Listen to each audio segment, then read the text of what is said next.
pucat gitu ya Pak, pucat, isfarro gitu, menjadi kekuning-kuningan. Nanti kan ada yang kalem saja wajahnya itu, ya. Tapi ada yang pucat gitu,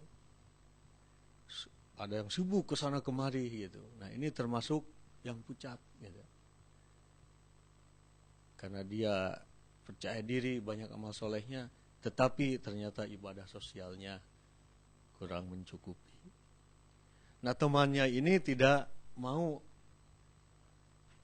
saudaranya masuk neraka. Akhirnya diberikanlah semua amal kebaikan kepada temannya ini, diberikan. Kemudian Allah bertanya kepadanya, kalau begitu kaifa tadkhulul jannah? Bagaimana engkau akan bisa masuk surga kalau engkau berikan semuanya? Karena sudah terbiasa hidup di dunianya itu berserah diri kepada Allah, maka jawabannya juga mudah. Dia katakan birahmatika wa hubbika. Aku bisa masuk surga hanya dengan rahmatmu ya Allah. Dia lepas saja begitu. Karena di dunianya juga suka mudah lepas. Penceramahnya telat, ya dimaafkan, lepas saja gitu. Pas gitu. Allah yang maha kuasa, yang maha pemilik singgasana dan hari kiamat, mengatakan aku lipat gandakan seluruh kebaikan yang kamu telah perbuat di dunia ini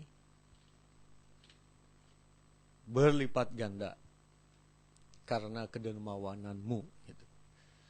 Kita tahu bahwa di dunia ini orang dermawan itu bukan hanya di akhirat nanti. Orang dermawan baik muslim maupun non muslim sudah Allah janjikan gitu, akan dibebaskan dari kesulitan. Nah, ternyata di hari kiamat juga di dunianya orang sudah beramal saleh, ibadah-ibadah dia lakukan baik sama orang, di akhirat masih berbuat baik gitu. Allah melipat gandakan sehingga orang yang dermawan ini masuk surga juga orang yang diberi kebaikan tadi temannya.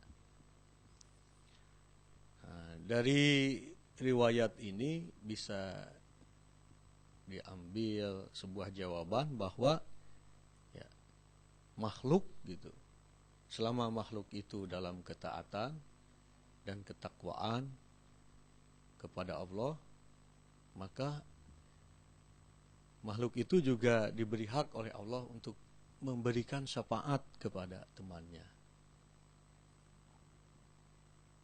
Dalam surat Az-Zukhruf ayat 67 dikatakan al-akhillah yauma idin ba'duhum li ba'din aduun illal muttaqin. Itu Az-Zukhruf ayat 67, bisa Bapak Ibu sekalian lihat. Al-akhillah itu jamak dari khalil. Ada nabi yang mendapat gelar Khalilullah. Siapa? Nabi Ibrahim alaihissalam. Betul. Khalil, Khalili gitu. Jarang kita dengar gitu.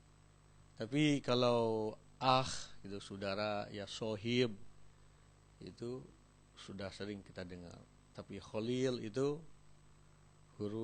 khusus Allah berikan kepada yang dia kasihi. Al-akhillah, saudara-saudara, sahabat-sahabat yauma idzin. Ayat 65 sebelumnya itu pada hari as-sa'ah, pada hari kiamat datang gitu. Ba'duhum li ba'din, satu sama lain adu, menjadi musuh, illal muttaqin, kecuali orang-orang yang bertakwa. Dari riwayat dan ayat ini bisa kita ambil pelajaran. Kalau mau masuk surga, bersahabatlah, saling mencintailah karena Allah.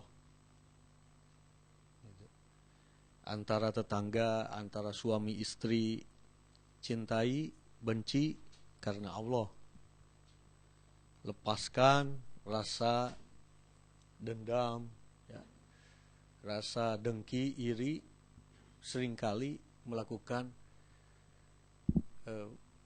spiritual exercise gitu, latihan spiritual seperti itu, dan sering-sering berlatih melepaskan sesuatu yang sudah kita berikan, melepaskan sesuatu dengan yang baik, dengan kata-kata yang baik dan lain sebagainya, dan melatih diri dengan pasrah, sehingga di akhirat nanti pun ya pasrah gitu ya. Ada riwayat lain ketika ada orang yang sudah ringan timbangannya, kemudian dia tidak mau sahabat-sahabatnya yang lain juga ringan timbangannya. Akhirnya dia berdoa, ya Allah, jadikan tubuh saya besar sebesar api neraka, sehingga tak ada sahabat-sahabatku yang bisa masuk ke api neraka kecuali aku. Kata-kata itu terasa biasa, tetapi Allah maha mengetahui kan. Allah itu yang duru ila qulubikum, ya kan. Allah tidak melihat kepada performan fisik, tetapi kepada hati. Jadi getaran hatinya itu yang membuat diterima oleh Allah. Karena itu jika kita sholat, berdoa, berwudu, kalau tidak ada getaran, saya kira latihannya kurang. Bukankah Ali bin Abi Thalib itu kalau waktu sholat sudah akan datang, pernah kelihatan tubuhnya seperti batang yang kekeringan, karena mau sholat itu mau berjumpa dengan sang kekasih, mau berjumpa dengan Allah gitu. Imam Ali Zainal Abidin juga begitu, sepak, bukan pucat itu kalau mau sholat, kalau berwudu saja sudah pucat gitu. Getaran-getaran itu ya, jer gitu ya, ada magic jar, selalu bergetar hatinya gitu. Sebenarnya di situ. Nah, gimana kalau kita latih sholat, kemudian dalam kehidupan sehari-hari itu ada getaran-getaran itu, sehingga nanti di akhirat itu sudah terbiasa pasrah kepada Allah gitu. Bukan menyalahkan. Kalau di dunianya suka menyalahkan, di akhirat juga nanti menyalahkan gitu. Nah, orang itu berbaris nanti di hari kiamat. Menurut Ibnu Numair, barisan-barisan itu barisan orang yang mau masuk surga. Ketika barisan itu ada, kemudian kadang-kadang ada seseorang yang lewat dan mengatakan kepada barisan orang yang masuk surga itu, bukankah aku dulu yang memberi kesempatan kepadamu untuk bersuci? Diberilah syafaat oleh orang yang ada di barisan itu. Ada lagi orang, bukankah aku dulu yang memberi minuman kepadamu? Diberi lagi syafaat. Ada lagi, bukankah aku dulu yang meringankan hutang-hutangmu? Orang yang mau masuk surga ini memberi syafaat, pertolongan. Jadi kalau kita ingin masuk surga, berteman, bersahabat, membina keluarga, itu mesti dengan dasar ketakwaan kepada Allah Subhanahu wa taala. Benci karena Allah itu bukan berarti benci dengki, tetapi kalau melihat temannya, saudaranya, kakaknya bergeser perbuatannya, kemudian dia akan beri nasihati bahwa kalau ada suami istri misalnya yang sebentar lagi sudah mulai retak, bukan dipanas-panasi gitu. Udah bisa aja, banyak kok cewek gitu kan. Tapi bagaimana supaya rujuk kembali? Nah, benci dan cinta karena Allah, maka pada hari akhirat nanti juga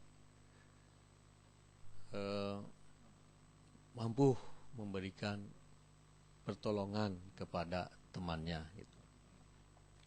Karena itu Bapak Ibu sekalian, jika kita sebagai orang tua ya sudah tahu kalau sholat itu wajib misalnya, tapi kita membiarkan anak kita itu tidak sholat, atau kita tidak menegurnya, maka anak itu akan menuntut haknya kepada kita. Nah, orang tua yang membangun hubungan dengan anaknya dengan cinta dan takwa, maka dia akan rajin gitu, memarahi, menegur karena cinta kepada Allah. Ya. Sekali lagi bahwa ternyata Al-Quran atau riwayat yang lain dalam hadis sunnah menyebutkan bahwa makhluk pun termasuk Nabi Muhammad SAW, manusia yang paling sempurna selain Allah, diberi wewenang oleh Allah Subhanahu wa taala untuk memberikan pertolongan yang dalam bahasa Al-Qur'annya disebut syafa'ah. Karena itu kalau saya sendiri, Bapak Ibu sekalian, mohon maaf jika ada yang tidak setuju. Sebelum berangkat ke Mones ini, saya ke makam. Kemudian di situ bersujud di depan makam kedua orang tua, bertawasul. Itu juga boleh. Mungkin ada yang tidak setuju, tetapi setelah saya pelajari satu sama lain, ternyata itu boleh. Bahkan menurut saya itu melatih diri kita untuk selalu bergetar gitu. Ketimbang hanya menyatakan bahwa ini bid'ah, makruh, daripada berpikir secara fikih gitu. Agak sulit untuk bergetarnya. Untuk bergetar hati kita, pendekatannya mungkin yang paling terbaik di antara kita melihat Quran dengan Al-Quran lagi, juga dengan tasawuf ya, latihan untuk bersuci hati. Sekian, barangkali nanti bisa kita kembangkan dari tanya jawab, Pak Wid. Kita silakan. Barangkali di antara Bapak Ibu sekalian, siapa yang merasakan bahwa sebenarnya syafaat itu hanya tidak boleh bahwa manusia memberikan syafaat. Kita lihat misalnya tafsir Ibnu Katsir saja ya. Itu dalam menjelaskan surat An-Najm ayat 26. Bisa Bapak Ibu sekalian lihat An-Najm ayat 26. Wa kam mim malakin. Ya. Wa kam mim malakin itu artinya betapa banyaknya malaikat. Nah, malak itu malaikat satu singular ya. Malakani ya, dua malaikat. Malaikah itu beberapa malaikat. Wa kam mim malakin fis samawati, betapa banyaknya malaikat di langit-langit. Nah, itu berarti di langit ini banyak sekali malaikat ya. La tugni syafa'atuhum, syafaat mereka la tugni, tidak ada manfaatnya, syai'a, sedikit pun, illa min ba'di, kecuali setelah ayadzanallahu, diberi izin kepada oleh Allah, lima yasha, kepada siapa yang dia kehendaki, wa yardha, dan dia ridhoi. Itu ya, surat An-Najm ayat 26.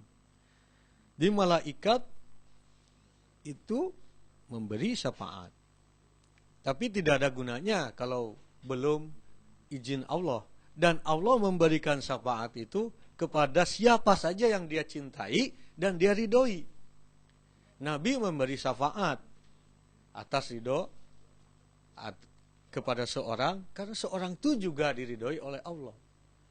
Sahabat al-akhillah, al-khullah, sahabat-sahabat kita ini dalam ketakwaan, taruhlah ini adalah sahabat dalam ketakwaan gitu ya Pak, yang datang ke Masjid Westall ini.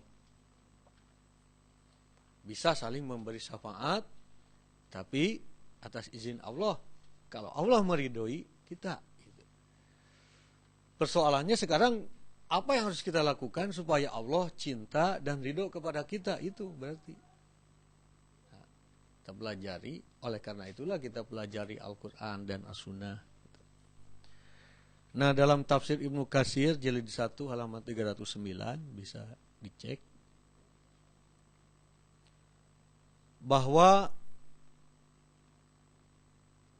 lima yasha wa yardha, orang yang dikehendaki oleh Allah dan diridhoi oleh Allah untuk memberikan syafaatnya itu adalah al-anbiya, ya, para nabi-nabi, para nabi dari Nabi Adam sampai Nabi Muhammad. Ya. Bahkan Nabi Adam pun bertawasul kepada Nabi Muhammad sebelum Nabi Muhammad berabad-abad lahir. Bahkan dalam mazhab Ahlul Bait itu ada istilah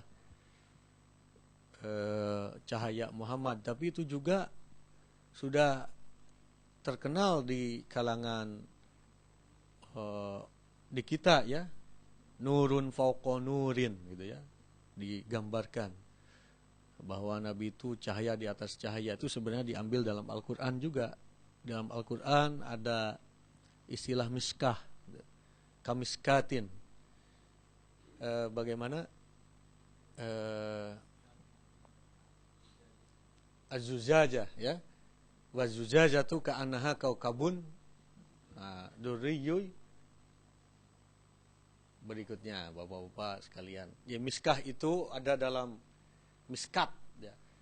Nah, itu Ustadz Hamid Fahmi Zarkasi membuat buku Miskat ya. Karena beliau disertasinya tentang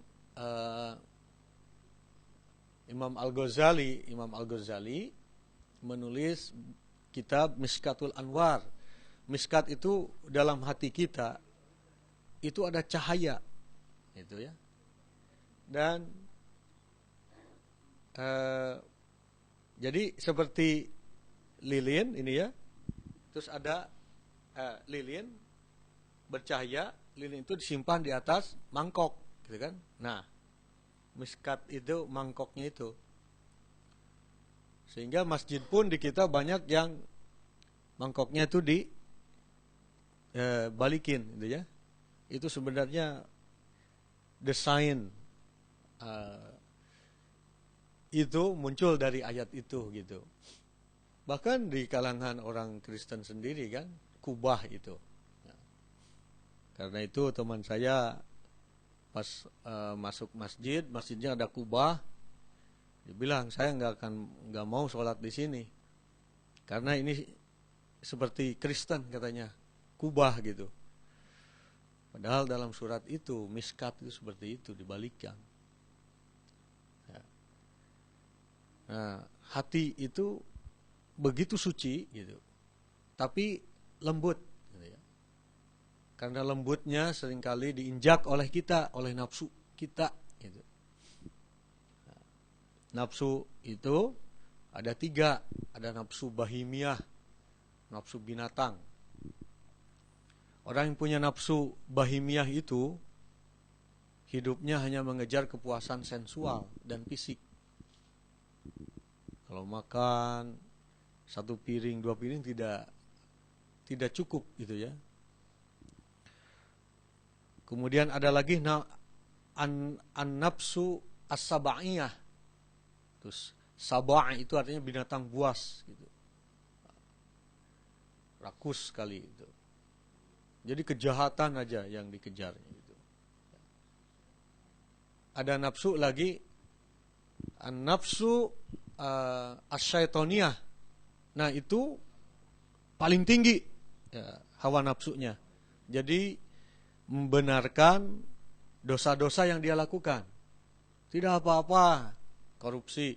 Nanti kan ada zakatnya 2,5%. Kan itu membantu juga Masjid Westol misalnya begitu. Jadi dia buat-buat dosa yang dia perbuat itu supaya benar. Nah, itu sudah pada an-nafsu syaitoniyah. Dalam sebuah riwayat dikatakan, kalau kita itu sudah memiliki salah satu nafsu ini, terutama nafsu asyaitoniyah, maka akan mendapatkan award dari setan dengan dikecup di antara dua kening kita, di antara dua mata kita gitu. Kalau mengecup kekasih biasanya di sini. Kalau orang India itu kalau sudah menikah tuh dikasih merah di sini sebagai tanda kasih dari yang suaminya, ya. Nah, kalau kita punya nafsu salah satu tiga ini, terutama nafsu asyaitoniyah, tuh setan tuh sering kali tiap hari itu mengecup kening kita. Itu jangan biarkan kening kita. Teman saya, supaya nggak dikecup katanya, ini harus hitam di sini ya, tanda sujud gitu. Oh, kok digesek-gesek gini gitu ya. Nah, Nabi Muhammad SAW pernah bersabda, aku gitu ya. Tiba-tiba aku berada di bawah arasy, kemudian aku berbah dan aku bersujud. Masya Allah, Allah mengizinkan aku. Kemudian Allah mengatakan kepadaku, angkatlah kepalamu. Dan Allah memberikan wewenang kepadaku untuk memberi syafaat kepada hamba-hamba Allah yang dicintai. Itu. Karena itu, Bapak Ibu sekalian, saya sendiri percaya ya bahwa orang-orang soleh, bukan hanya para nabi, malaikat, orang-orang soleh di sekitar kita juga sebenarnya memiliki andil untuk memberikan syafaat kepada kita.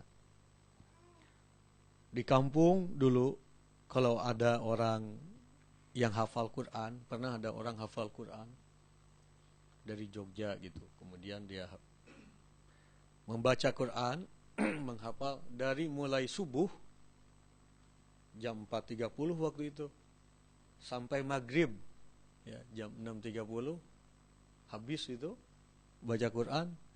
Satu kampung di kampung saya itu semuanya nyimpan air ya, nyimpan air banyak. Jadi kata orang yang hafal Quran itu, kalau di suatu daerah tidak ada yang hafid Quran, maka Allah itu akan mudah sekali memberikan azab jika ada yang bersalah, salah besar gitu ya. Dalam Al-Quran ada wattaqu fitnatal la tusibanna alladzina kafaru minkum khossah gitu ya. Hati-hati dengan fitnah, bencana yang menimpa bukan hanya kepada orang-orang kafir saja gitu. Bisa jadi di kampung itu ada beberapa orang soleh, tapi dengan kesalahan 1, 2, 3 orang yang tidak disukai Allah muncul bencana. Tapi selama masih ada orang yang hafal Quran, bencana itu akan ditolak. Dalam riwayat lain, selama ada seorang syekh yang ruku terus, gitu, ada orang tua, syekh di sini bisa jadi orang muda, tapi ibadahnya kuat, maka bala itu. Nah, di sini kita punya Pak Gun-Gun yang hafid Quran, jadi walaupun dekat dengan tiang listrik itu ditahan aja gitu ya, tidak ada inti gitu ya, balanya gitu. Jadi harus diberi kasih sayang orang yang hafal Quran itu. Nah, saya yakin itu orang-orang yang soleh di antara kita, bapak-bapak, ibu-ibu sekalian, itu mampu memberikan syafaat. Bahkan Allah itu sangat meridoi pemuda, gitu ya. Pemuda banyak godaannya, dia soleh. Maka dia akan mengatakan kepada malaikat, inilah sebenarnya hambaku ini. Nah, jika ada di suatu tempat pemuda seperti itu, bisa kita minta syafaatnya mungkin ya. Biasanya tradisi di daerah saya itu biasanya mengatakan begini, doakeun ya, gitu. Abdi bade belajar deh, doakeun gitu. Ya. Minta doa ya, saya mau belajar lagi gitu. Kan biasanya begitu. Itu sebenarnya anak kita mau nyantri itu dulu gitu ya. Disuruh ke kiai sana, ke kiai sini. Disuruh oleh ibunya membawa babat, tahu babat Bapak Ibu sekalian? Digoreng dulu ayam, ama punten ama, nah, saya mau nyantri ke Jawa gitu. Nah, kata kiainya, kelas berapa sekarang? Sudah kelas 5. Rukun Islam aja ada 5. Udah saja sampai kelas 5, gak usah sampai kelas 6. Gimana? Tapi terus terang saja dengan begitu itu bisa jadi semangat gitu. Ya coba anak-anak kita masih bayi juga mintakan doanya kepada orang-orang yang soleh gitu. Mintakan air supaya didoakan, dipercikan gitu. Barangkali ya syafaat Allah bisa mengalir melalui itu gitu ya.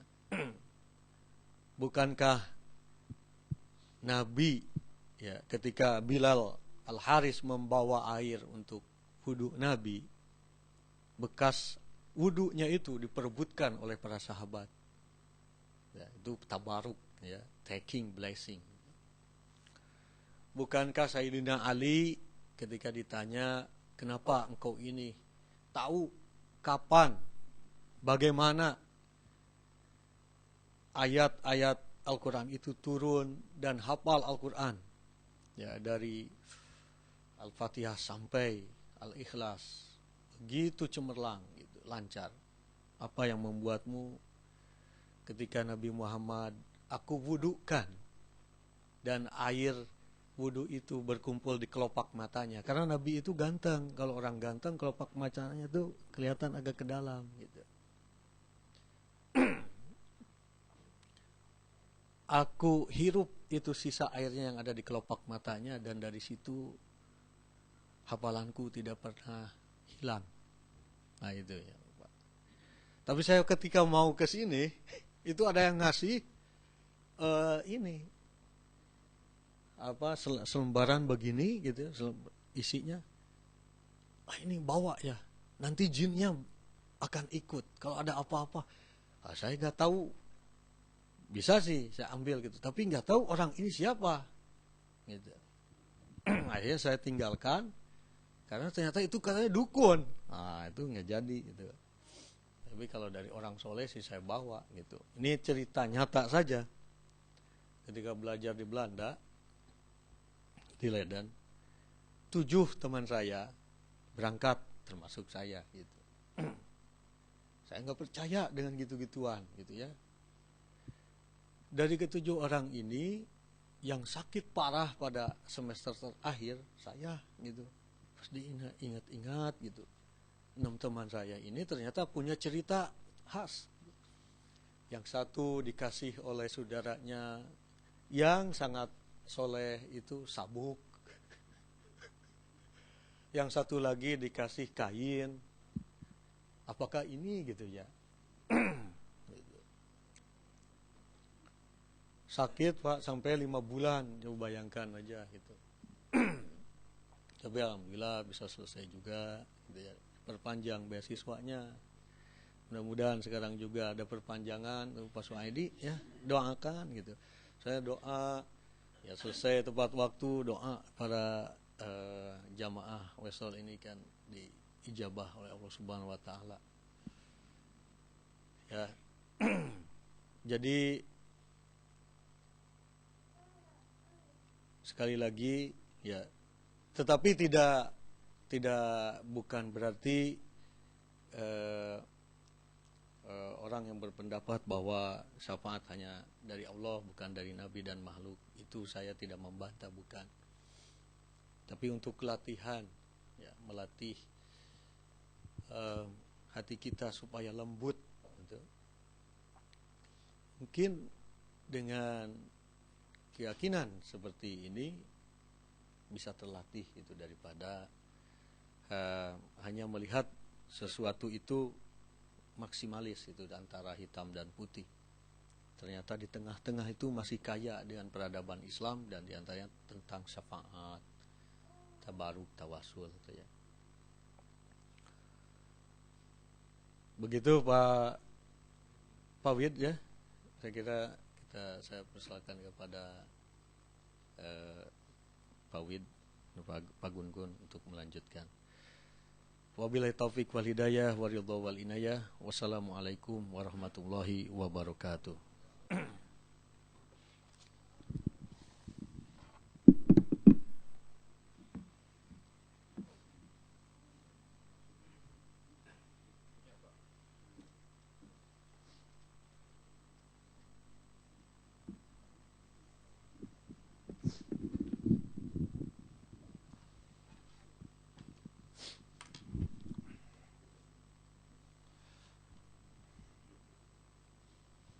Bismillahirrahmanirrahim. Assalamualaikum warahmatullahi wabarakatuh. Innal hamdalillah nahmaduhu wa nasta'inuhu wa nastaghfiruh wa na'udzu billahi minasy syururi anfusina wa sayyiati a'malina. May yahdihillahu fahuwal muhtadi wa may yudlil falan tajida lahu waliyyan mursyida. Asyhadu an la ilaha illallah wahdahu la syarikalah wa asyhadu anna Muhammadan abduhu wa rasuluhu allazi la nabiyya ba'dah. Allahumma shalli ala Muhammad wa ala ali Muhammad kama sallaita ala Ibrahim wa barik ala Muhammad wa ala ali Muhammad kama barakta ala Ibrahim fil alamin innaka Hamidum Majid. Hadirin wa hadirat rahimakumullah. Puji dan syukur milik Allah yang mengumpulkan kita kembali di majelis subuh ini, telah mengumpulkan kembali ruh dan jasad kita di pagi hari ini, yang telah mengembalikan ruh kepada jasad kita sehingga kita bisa bangun di subuh pagi hari ini. Karena sesungguhnya berpisahnya ruh dan jasad kemudian mengembalikannya kembali, itu merupakan anugerah yang besar dari Allah Subhanahu wa taala. Karena tidur sekali lagi merupakan miniatur mati. Hak Allah untuk menahan ruh kita dan tidak mengembalikannya, dan hak Allah pula untuk mengembalikannya kepada jasad kita.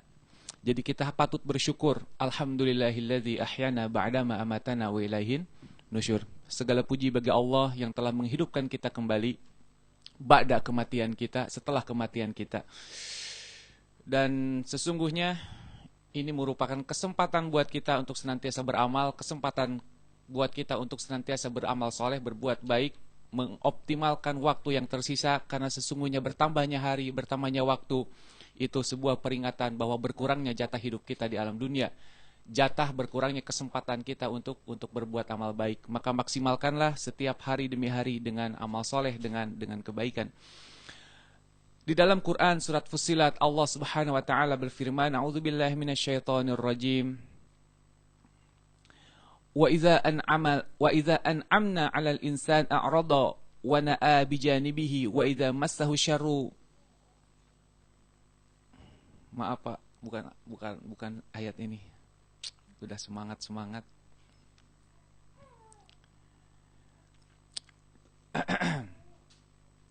Allah Subhanahu wa taala berfirman, a'udzubillahi minasyaitonir rajim.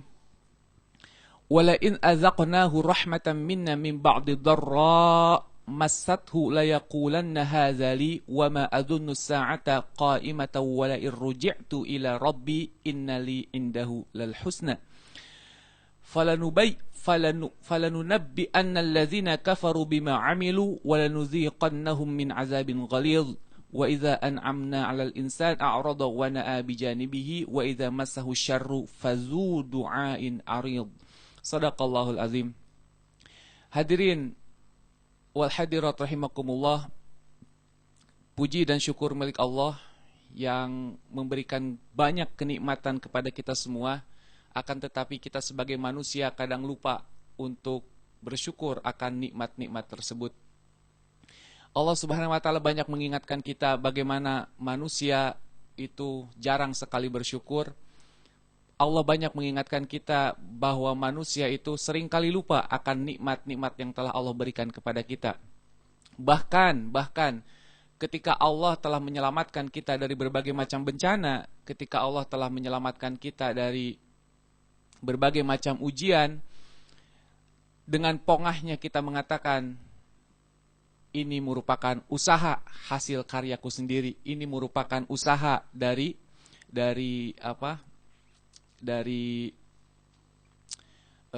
kerja kerasku sendiri.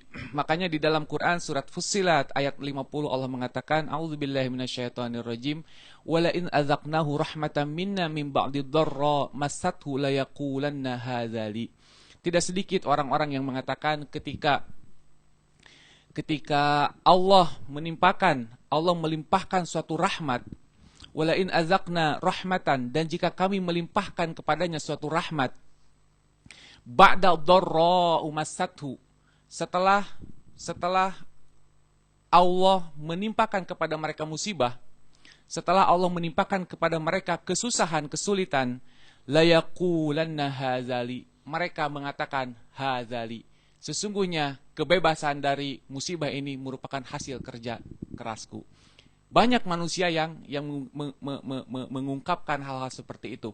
Dan mungkin diantaranya kita, ketika kita ditimpa musibah, ketika kita ditimpa bencana, kemudian Allah memberikan rahmat setelah bencana tersebut, kemudian mengatakan hazali, ini merupakan hasil kerjaku. Imam Mujahid mengatakan di dalam tafsirnya, ini adalah kerja kerasku yang dimaksud dengan hazali, dan akulah yang berhak memilikinya, kata Imam Mujahid. Kemudian Ibnu Abbas mengatakan bahwa segala sesuatu yang aku dapatkan itu bukan dari orang lain, tapi memang karena kerja kerasku. Inilah pongahnya manusia, inilah kesombongan manusia. Jangan sampai sifat-sifat seperti ini ada di dalam diri kita. Quran surat Al-Qasas juga mengatakan, qala innama utiyatahu ilmin ala ilmin indi. Seperti misalkan Qarun yang kaya raya, yang diceritakan bahwa kuncinya itu beberapa gerobak kuncinya saja, ya Bu ya. Itu baru kuncinya saja. Kalau kita kan kunci banyak tapi nggak tahu kunci apa gitu ya. Kunci apa aja dibawa. Kadang bapak-bapak itu kadang suka-suka ngegantung-gantungin kunci di kunci mobilnya.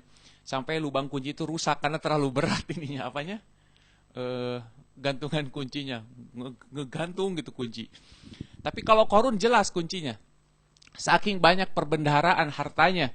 Dan dia mengatakan, innama utiyatahu ala ilmin indi. Sesungguhnya yang aku dapatkan ini, kata Qarun, itu hanyalah hasil kerjaku sendiri, ilmu yang ada di dalam diriku gitu. Ilmu yang ada di dalam diriku. Makanya kalau misalkan ada orang yang senantiasa atau yang selalu bangga dengan ilmunya, bangga dengan kebisanya, itu sesungguhnya menyerupai korun-korun yang terdahulu. Jadi korun-korun kecil saat ini banyak. Korun-korun kecil, korun-korun sogir, Fir'aun sogir saat ini mungkin banyak yang sombong dengan apa yang dimilikinya. Abu Hurairah meriwayatkan sebuah hadis. Di dalam hadis ini ada di dalam Sahih Bukhari dan Sahih Muslim. Hadis ini sangat terkenal, hanya sekedar mengingatkan saja karena mungkin Bapak Ibu juga sudah membaca tentang kisah ini. Inna salasa min bani Israel, sesungguhnya ada 3 orang di zaman dulu, di zaman Bani Israel, Abrasa wa Aqra wa A'ma.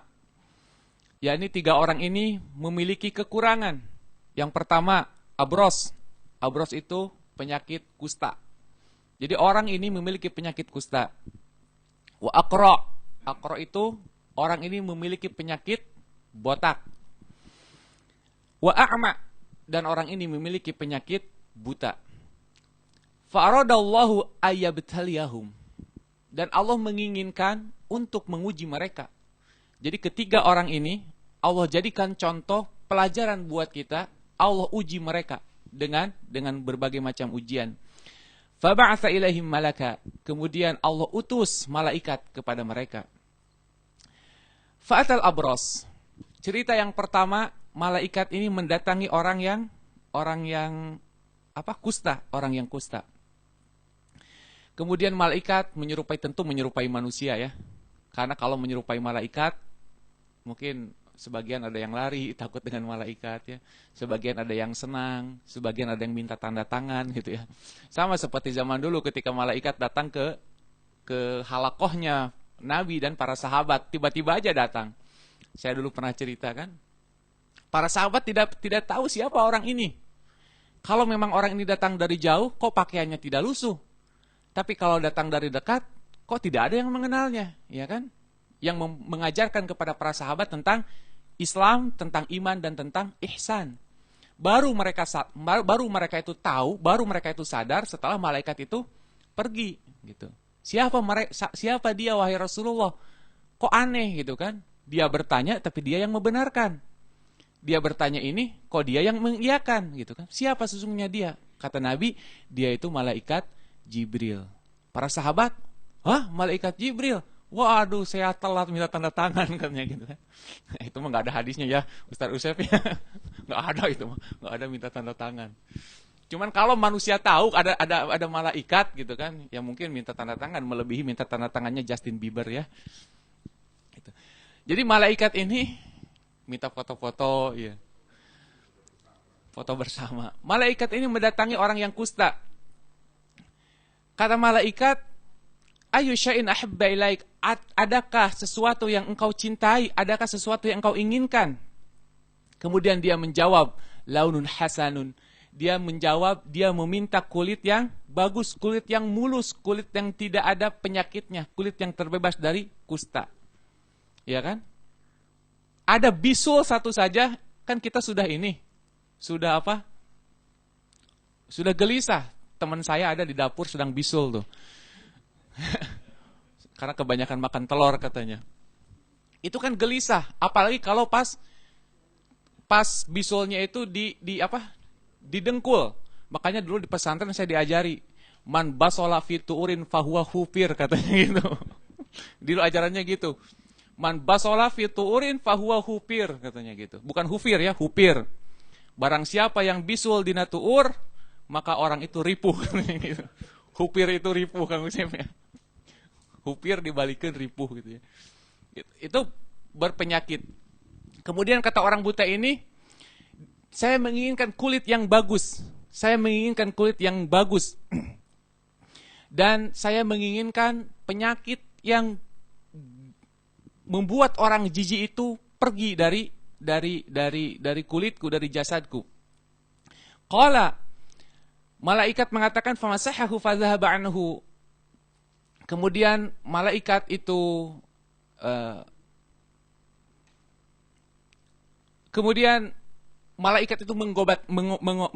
mengobatinya.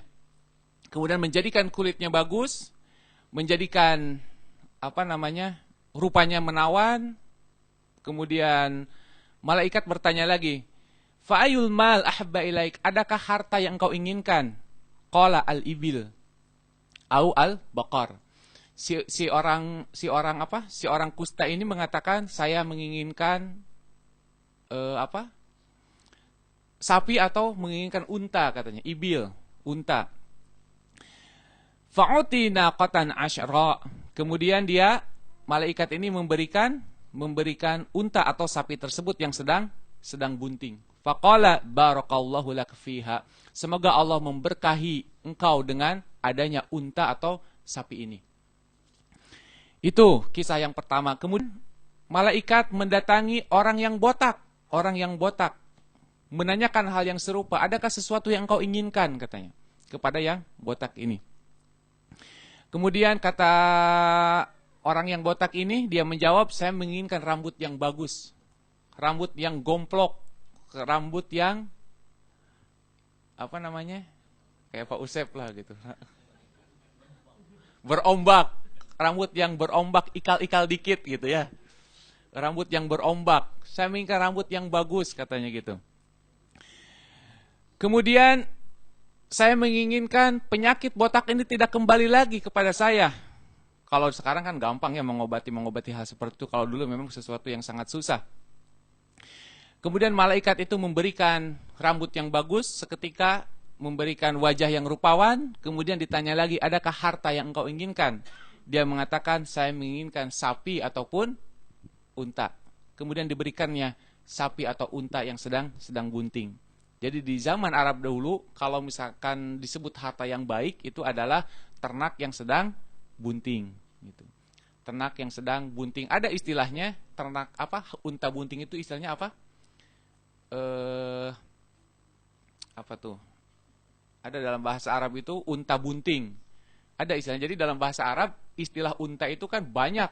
Ya, ada ibil, ada jamal, ada apalah, ada... Pokoknya banyak, itu artinya unta. Unta. Di dalam bahasa Indonesia diartikan ada unta bunting, unta kurus mungkin ya, unta begang gitu. Pokoknya unta.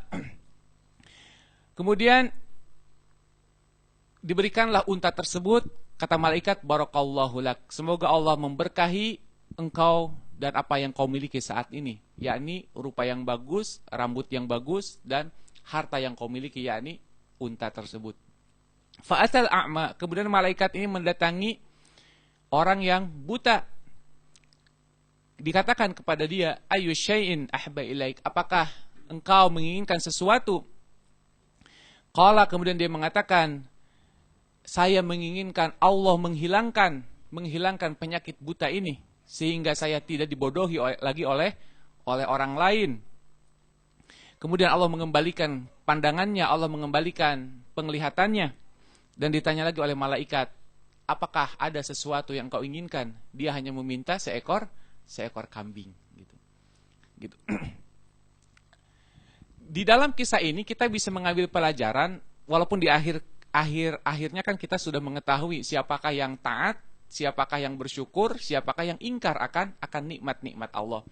Tapi ternyata dari kisah ini kita bisa ambil pelajaran, tidak sedikit orang yang meminta banyak, kemudian dia lupa akan syukurnya. Dan kita bisa ngambil pelajaran juga, ada orang-orang yang meminta sedikit, tapi dia pandai bersyukur. Makanya ukuran syukur itu tidak bisa dinilai dari pemberian yang Allah berikan. Boleh jadi orang itu memiliki nikmat yang banyak, tapi syukurnya kurang. Tapi ada juga orang-orang yang diberikan nikmat yang sedikit, tapi syukurnya banyak. Gitu. Makanya ukuran seseorang itu bersyukur itu tidak nampak dari banyak atau sedikitnya harta yang dia miliki. Contohnya kisah ini, ada orang-orang yang meminta sapi, memintanya banyak, sapi sama unta gitu kan, sapi atau unta. Dua-duanya yang botak sama yang kusta itu meminta harta yang luar biasa, yakni unta bunting atau sapi yang bunting. Tapi yang a'ma, yang buta, dia hanya meminta kambing gitu. Nah, kan kita sudah kita ketahui bahwa yang bersyukur itu adalah orang yang buta. Kita lanjutkan ceritanya. Singkat cerita, unta tadi yang dimiliki oleh orang yang kusta sama orang yang botak itu berkembang biak menjadi ternak yang begitu banyak, menjadi ternak yang melimpah, sehingga mereka menjadi orang yang kaya, mereka menjadi orang yang dipandang tidak hina lagi. Kemudian Nabi SAW menjelaskan, summa innahu atal abros. Kemudian malaikat itu mendatangi orang yang kusta tadi dalam keadaan dia kusta. Jadi malaikat menyerupai orang yang kusta. Qal, kemudian dia mengatakan, saya ini laki-laki yang miskin, rajulun miskin. Saya laki-laki yang miskin dan saya sudah terputus bekal saya di dalam perjalanan ini. Fala balagul yaumal ila billah summa bik. Saya tidak bisa melanjutkan perjalanan ini, saya akan terputus perjalanan ini, saya tidak bisa meneruskan saya ke tujuan kalau saya tidak mendapatkan pertolongan Allah melalui engkau, kata malaikat. As'aluka billadzi a'taka laun hasan. aku meminta kepadamu yang telah memberikan engkau rupa yang tampan, kulit yang bagus dan harta yang banyak, katanya. Aku meminta kepada engkau yang telah yang telah memiliki rupa yang bagus, kulit yang bagus, kemudian harta yang banyak. Saya minta satu unta saja untuk meneruskan perjalanan saya. Kemudian dia mengatakan, al-huququ katsirah. Tanggunganku itu masih banyak. Tanggunganku itu tidak sedikit, katanya. Padahal dia orang yang kaya. Dia tidak ingat masa lalunya. Bagaimana ketika dia kusta, ketika dia sedang miskin. Dia mengatakan, al-huququ katsirah. Tanggunganku masih banyak. Singkat cerita, malaikat mengatakan kepadanya, ka'anni a'rafak. Sepertinya aku mengenal engkau. Alam takun abros.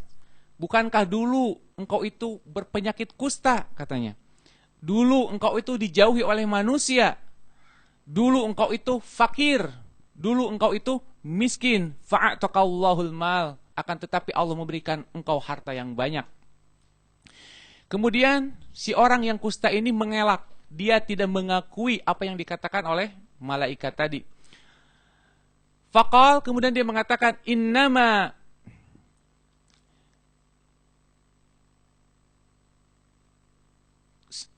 warithu hadzal mal kabiran an kabir. Kata orang kusta ini, sesungguhnya harta yang banyak ini merupakan warisan dari nenek moyangku. Sesungguhnya harta yang banyak ini merupakan warisan dari nenek moyangku. Kemudian kata malaikat, in kunta kadziban, apabila engkau itu berdusta, apabila engkau itu dusta dengan ucapanmu, maka semoga Allah mengembalikanmu dalam keadaan semula. Itu yang pertama. Jadi ada orang-orang ketika diingatkan, dia tidak ingat akan masa lalunya. Ada sebuah cerita, apakah ini cerita yang beneran atau cerita yang bohongan, tapi mungkin bohongan ya. Ada seorang perempuan buta. Kemudian seorang perempuan buta ini tidak memiliki banyak teman. Dia diurusi oleh teman lelakinya. Anggap aja pacarnya lah gitu ya. Kekasihnya. Kemudian si lelaki ini sangat telaten mengurusinya. Kemudian kata si lelaki ini, nanti kalau kau sudah sembuh, engkau bisa melihat, katanya. Maka aku akan menikahimu, katanya gitu. Singkat cerita, ada orang yang mendonorkan kedua matanya untuk si perempuan ini. Ada seseorang yang mendonorkan kedua matanya untuk perempuan ini.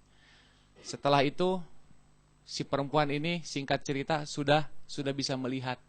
Sudah bisa melihat dunia, sudah bisa melihat keindahan dunia, sudah bisa melihat keluarganya, sudah bisa melihat teman-temannya. Kemudian si lelaki ini mengatakan, apakah engkau ingin menikah denganku, katanya.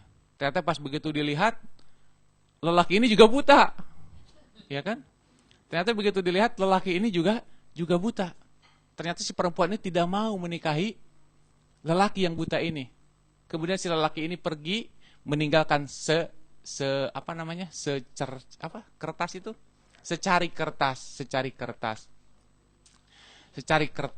Tulisannya sangat singkat. Apa tulisannya? Semoga engkau bisa menjaga mata yang aku berikan ini, katanya. Cuma gitu aja. Ternyata lelaki yang mengurusinya itu telah memberikan kedua matanya. Nah, si perempuan ini kadang lupa ketika dia sedang buta, ya kan? Dia mau menikahi lelaki yang mengurusinya. Tapi setelah si perempuan ini melihat, dia tidak mau menikah dengan lelaki yang mengurusinya karena ternyata lelaki yang mengurusinya sudah buta. Padahal mata yang didapatkannya adalah mata dari lelaki yang mengurusinya. Ya, ini mah cerita fiktif ya. Cuman menunjukkan kepada kita banyak orang-orang setelah dia mendapatkan kenikmatan, dia lupa masa lalunya. Dia lupa masa susahnya, masa melaratnya dia lupa. Dan itu banyak terjadi, termasuk di dalam kisah ini. Dan ini bukan cerita baru, tapi ini cerita dari zaman dulu. Banyak orang-orang yang lupa akan nikmat yang Allah berikan kepadanya. Kemudian qal wa atal aqra, kemudian malaikat mendatangi orang yang berkepala botak, orang yang berkepala botak, dan dia mengatakan hal yang serupa sebagaimana yang dikatakan oleh malaikat kepada yang berpenyakit kusta atau berpenyakit lepra. Dan jawaban yang didapatkan oleh malaikat ini sama dengan jawaban yang diberikan oleh orang yang berpenyakit kusta. Dan malaikat mengatakan kepadanya, jika kalian berbohong, jika kamu berbohong, in kunta kadziban, jika kalian berbohong, maka semoga Allah mengembalikanmu dalam keadaan semula, dalam keadaan botak lagi. Kemudian malaikat mendatangi yang buta, wa atal a'ma. Malaikat mendatangi orang yang buta dalam keadaan buta. Kemudian kata malaikat, saya ini seseorang yang miskin, saya ini yang terputus bekal saya ini yang kehabisan bekal di dalam perjalanan saya tidak mungkin sampai kepada tujuan kalau saya tidak mendapatkan pertolongan Allah melalui tangan Anda, katanya. Demi Allah yang telah memberikan engkau penglihatan yang bagus, harta yang banyak, saya meminta kambingmu satu saja. Kemudian apa jawaban yang a'ma tadi? Apa jawaban yang diberikan oleh yang buta tadi? Kata dia, sungguh dulu saya ini orang yang buta. Sungguh dulu ini orang yang tidak bisa melihat. Dan Allah mengembalikan penglihatan saya. Dan Allah memberikan apa yang saya inginkan. Allah memberikan apa yang saya mau. Dan kambing-kambing ini merupakan anugerah dari Allah Subhanahu wa taala. Kemudian kata dia, apapun yang engkau inginkan, maka ambillah semuanya. Kata orang buta ini. Dia tidak membatasi. Dan apapun yang engkau tidak sukai, maka tinggalkanlah. Ini orang-orang yang bersyukur, orang-orang yang tahu akan nikmat Allah, bahwa segala nikmat yang didapatkan itu merupakan titipan dari Allah Subhanahu wa taala. Jadi kata orang buta ini, apapun yang engkau inginkan, ambillah. Dan apapun yang engkau tidak sukai, maka tinggalkanlah. Faqal, kemudian malaikat mengatakan, tahan hartamu. Tahan hartamu. Engkau tidak usah mengeluarkannya. Karena sesungguhnya aku ini adalah, mungkin tidak disebutkan tapi ini malaikat ya. Karena sesungguhnya aku hanyalah memberikan ujian. Tahanlah hartamu. Tahanlah hartamu. 2 berbanding 1. Yang satu bersyukur terhadap nikmat Allah, tapi yang 2 mengingkari nikmat Allah. Sebuah pelajaran yang berharga buat kita, sekali lagi dalam mensyukuri nikmat yang Allah berikan kepada kita. Banyak di antara kita yang mengatakan bahwa apapun yang kita dapatkan itu merupakan hasil kerja kerasku sendiri. Misalkan dapat beasiswa, misalkan karena saya pintar, wajar saya dapat beasiswa, misalkan ya. Misalkan kenapa kaya? Oh, saya karena pintar apa? Pintar ngebohong misalkan, atau pintar korupsi misalkan, makanya saya kaya. Itu semuanya menjadi pelajaran buat kita. Tidak sedikit di antara kita yang menganggap bahwa apa yang didapatkannya itu merupakan hasil kerjanya, bukan anugerah dari Allah Subhanahu wa taala, sehingga datang penyakit-penyakit yang beraliansi dengan istilah pelit gitu kan. Di dalam Al-Qur'an banyak istilah-istilah pelit seperti syuhun, seperti apalagi qaturo, kemudian bakhil dan lain sebagainya. Itu memiliki makna pelit semuanya. Dan bertingkat-tingkat tahapan pelit itu. Ada orang-orang yang pelit, tidak mau berbagi terhadap sesamanya, akan tetapi terhadap dirinya dia wah-wahan, dia bermewah-mewahan. Ya kan? Banyak orang-orang yang makan begitu luar biasa. Kalau cari tempat makan yang mewah-mewah, tapi ketika dia harus berbagi, dia tidak mau mengeluarkan. Walaupun mungkin tidak seberapa dengan harga yang biasa dia makan. Itu ketika dia diharuskan untuk berbagi pakaian misalkan. Dia melihat bahwa semua pakaiannya yang ada di lemari bagus semua, ya kan? Tapi ketika dia mau memakai keundangan, maka pakaian yang ada di lemari seolah-olah jelek semuanya. Kan itu sifat manusia. Kenapa? Karena manusia itu susah untuk bersyukur, susah mensyukuri nikmatnya. Ibu-ibu misalkan kerudungnya banyak sekali, ya kan? Tapi ketika mau dipakai ke pengajian, kok kerudungnya kayaknya udah kucel semuanya gitu, udah lusuh semuanya. Kenapa? Karena mungkin syukurnya yang kurang. Tapi ketika harus berbagi, berikan satu kerudung untuk saudara kita di Papua misalkan. Begitu dilihat, waduh, pasmina semua ini, mahal semua ini. Wah, enggak lah, enggak jadi. Dibeliin yang murah, beli yang murah kemudian baru dikasihin. Murah tapi baru katanya. Alasannya selalu ada alasan. Iya, nggak apa-apa murah juga, yang penting baru katanya gitu kan. Padahal ketika dia mau memakai untuk dirinya sendiri, seolah-olah pakaian tersebut lusuh semua, jelek semua. Kenapa? Manusia memang memiliki sifat dasar bakhil, sifat dasar yang koturo, menolak untuk berbagi. Syuhun itu pelit di atas pelit, kekremed gitu ya.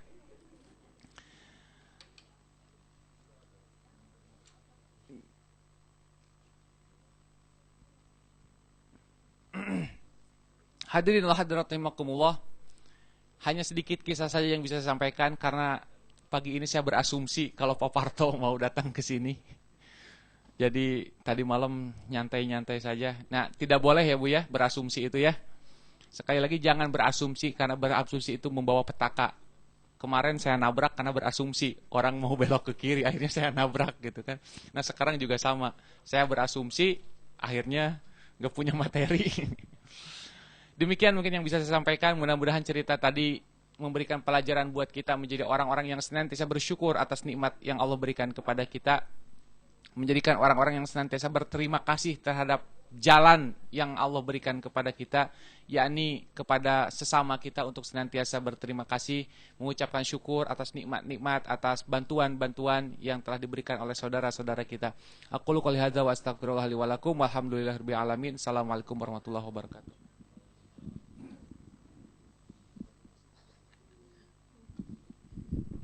Alhamdulillah, jazakallah Pak Usep dan Pak Gun-Gun. Ini saya cadangan, ini Pak Wid sedang mengurus itu street festival, jadi harus izin duluan. Tadi yang pertama Pak Usep membawakan tentang syafaat, terus lalu Pak Gun-Gun membawakan tentang syukur. Nah, salah satu tadi disebutkan di syafaat bahwa itu ya, ketika mau berangkat ke luar negeri dibekali macam-macam ya, Pak Usep ya tadi ya. Ada yang bawain apa tadi? Nggak ada yang bawain uang Pak ya. Lalu masalah syukur tadi, ini salah satu saudara kita yang bersyukur ini juga Pak Effendi nih. Pak Effendi jamaah kita yang paling rajin ke masjid ini baru dikaruniai anak ketiga nih hari Kamis malam kemarin. Jadi putri semuanya, jadi putri yang ketiga nih. Masih paling ganteng Pak ya, mau nyari yang ada saingannya nanti masih. Jadi silakan untuk waktu yang berikutnya ini, Bapak-bapak, Ibu-ibu, silakan yang ingin bertanya tentang masalah syafaat atau syukur atau hal yang lain kepada Ustadz Usep dan Ustadz Gun-Gun. Silakan. Pak ini mau terjemahkan berantar. Silakan Pak. Pak ada Pak.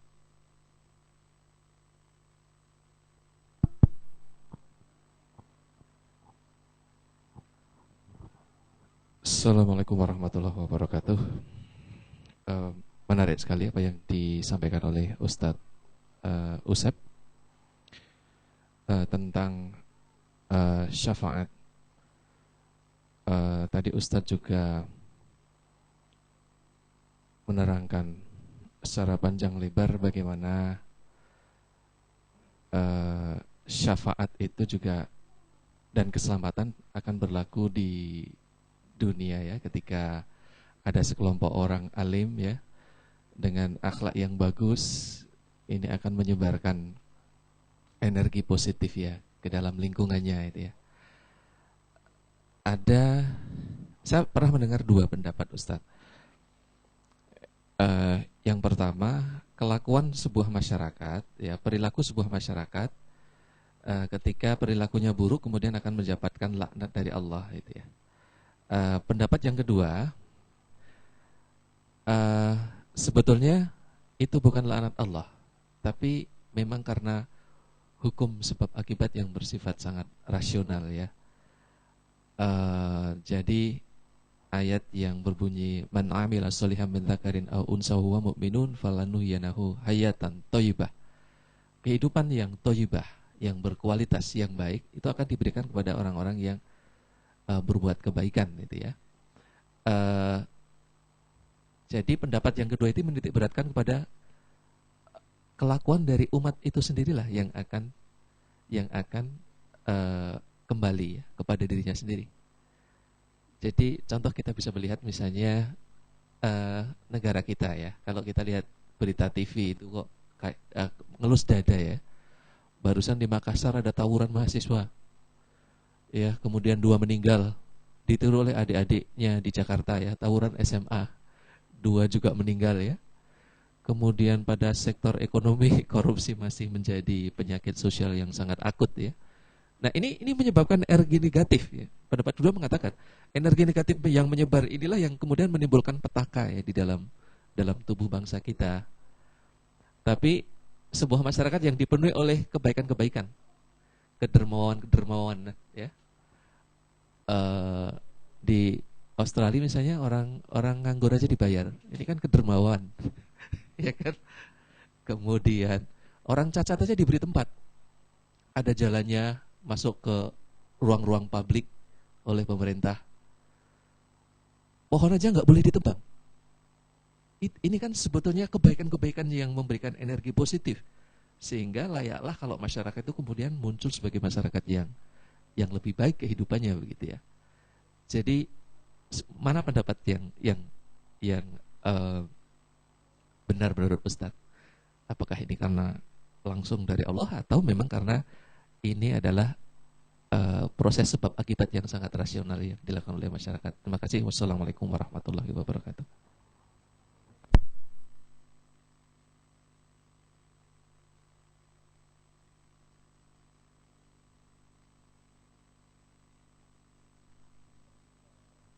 Pertanyaannya dan saya kira sangat penting sekali ya. Islam tentu saja sangat memperhatikan milieu ya, lingkungan, di samping persoalan-persoalan psikologis gitu. Tapi sebelum menjawab itu saya setuju dengan Pak Endro gitu, bahwa lingkungan di dunia Eropa atau Barat, kalau kita kaji dengan nilai-nilai Islam, banyak sekali hubungannya gitu ya Pak. Seperti kedermawanan tadi, orang yang sudah pensiun ya, bahkan yang sedang pergi haji sekarang itu Ibu Pat ya, istri daripada Om Iwan. Katanya kalau sudah tidak punya uang, itu pemerintah tuh langsung ngasih gitu ya ke rekening, celek gitu. Di Indonesia kalau sudah tidak punya uang, kalau belum minta-minta tidak ada yang ngasih gitu. Mungkin itu sangat sesuai dengan konsep Al-Quran, dengan adanya jizyah gitu ya kalau kita pelajari ya. Jadi Nabi mengambil zakat dari kaum muslimin, dan dari situ orang-orang yang tidak mampu bisa diberi welfare, kesejahteraan itu sesuai. Saya di Indonesia tidak bisa nyetir Pak ya, di samping tidak punya mobil juga tidak kebeli gitu. Tapi di sini beasiswa belum dibayar juga semester akhir bisa beli, bukan 1, 2 lagi gitu. 1 manual, 1 matic. Mohon maaf. Saya juga geleng-geleng Pak gitu. Nggak ngerti gitu. Nah, punya trauma juga dengan kendaraan itu, karena dulu waktu SD pakai itu gas ya, Land Rover, setirnya kiri, orang yang nyetirnya tuh sudah tetangga saya gitu belum terlatih, itu jatuh ke jurang, untungnya ada rumah ya di situ ya, terus sakit berbulan-bulan. Tapi di sini apalagi sudah datang keluarga, nah siapa yang mau ngantar anak kalau nggak bisa gitu. Tetapi yang membuat bisa itu apa? Di sini tidak ada ojek yang nyerempet gitu dan sebagainya ya. Jalan itu begitu tertata sehingga belajar 2 minggu pun bisa gitu. Walaupun masih dimarahin ya kalau parkir dan sebagainya gitu. Memang milieu sangat mempengaruhi gitu ya. Teori konvergensi mungkin dalam pendidikan di sini. Nah, dan dalam tarbiyah wa ta'lim itu disebutkan bahwa al-insanu madaniyun bit-tabai, bahwa manusia itu bisa terbentuk dengan lingkungan ya. Nah, apakah persoalannya lingkungan baik atau tidak, itu ketentuan dari Allah. Nah, di sini kita bisa merujuk kepada ayat Al-Quran, mungkin ini sudah dikenal. Innallaha la yughayyiru ma biqaumin hatta yughayyiru ma bi anfusihim itu. Sungguhnya Allah itu tidak merubah suatu kaum kecuali kaum itu sendiri merubah apa yang ada dalam diri mereka gitu. Kalau para sufi mungkin mengartikan, menafsirkan ayat ini dengan 4 macam nafsu dalam diri kita. 3 sudah saya sebutkan tadi ya. Tuh. Jadi ada 3 nafsu. Pertama musuh, yang keempat adalah lalakon gitu ya. Yang keempat itu yang paling baik. Yang keempat itu an-nafsur rubbaniyah gitu. Jadi itu nafsu percikan dari Allah gitu, cahaya gitu, yang selalu mengarahkan kepada kita kepada kebaikan. Nah, manusia punya itu. Hidup di lingkungan apapun, bahkan orang sejahat apapun, masih ada rasa penyesalan gitu. Tapi sayang lingkungannya tidak mendukung dia untuk melatih percikan kebaikan itu muncul gitu Pak ya. Tetapi tidak bisa menyalahkan lingkungan saja ya. Di sini Allah juga bukan hanya masalah merubah apa yang kita punya, tapi Allah juga dalam Al-Quran itu supaya menjadikan ayat-ayat yang ada di alam dunia ini menjadi ayat-ayat Allah gitu. Artinya dalam hal ini misalnya saja ada beberapa pemimpin, filosof, pemikir, pendidik di dunia ini yang lahir dari keluarga yang ancur-ancuran. Karena dia mampu memberdayakan nafsun rubbaniyahnya itu, maka dia muncul menjadi seorang yang menyinari dunia ya. Baik dari muslim maupun non-muslim. Contoh saja misalnya Jean-Jacques Rousseau ya, dalam pendidikan. Itu kan hancur-hancuran keluarganya. Tapi orangnya selalu berpikir kenapa begini. Dia muncul jadi seorang pendidik yang ulung. Nah, Sayyidina Ali sejak usia jadi Abu Thalib itu punya banyak anak gitu. Tetapi dirundung ekonominya yang lemah. Kemudian ada Ibnu Abbas dermawan, diambil berapa anaknya tuh diurus oleh Ibnu Abbas, dan 1 diambil oleh Nabi, yaitu Ali bin Abi Thalib. Sejak usia 6 tahun dididik oleh Nabi. Dihafal Quran, dalam berbagai peperangan selalu paling depan. bahkan saking memiliki, saking dekatnya lingkungannya dengan Nabi gitu. Sifat rauf, kasih sayang Nabi itu muncul dalam Sayyidina Ali dengan sifat ketika berperang kalau musuhnya sudah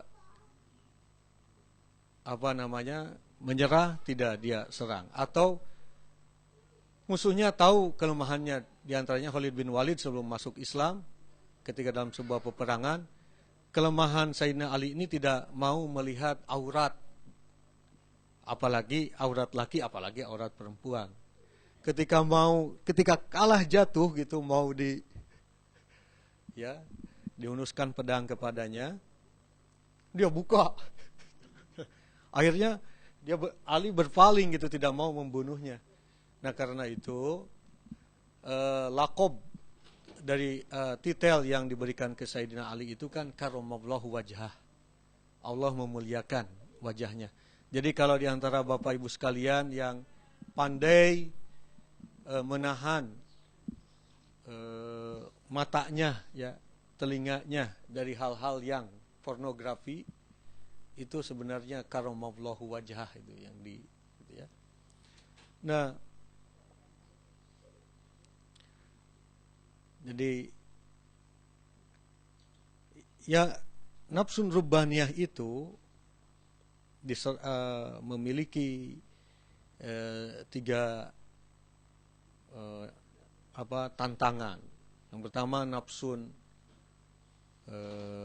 bahimiyah, ya, nafsu kehewanan. Sifatnya itu memuaskan sensual kita dan fisik. Ya. Yang kedua itu tadi nafsun sab'iyah, nafsu binatang buas. Sifatnya tuh menyerang. Tapi bukan hanya menyerang saja, masuk ke dalam nafsu itu adalah dendam, iri hati, dengki gitu.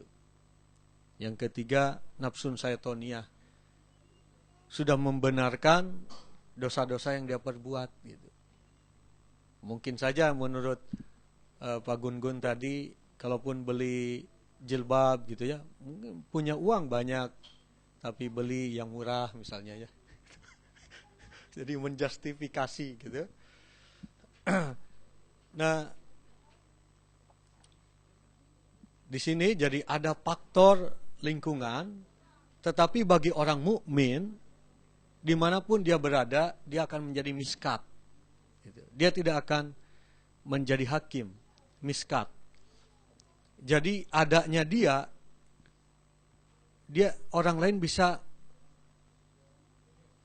tercerahkan gitu. Mungkin salah satu contoh yang singkat, mungkin yang kecil begini. Ada suami istri bertengkar. Ya. Istrinya kabur, ya, misalnya gitu. Atau kalau enggak suaminya yang menjauh gitu. Nah, orang tua daripada sang istri ini datang ke menantunya ini. Tapi dia tidak berbicara apa yang sedang terjadi, tapi dia menyapa dengan baik dan lain sebagainya, sampai terinyuh itu menantunya ini atas kebaikan ibu daripada istrinya ini.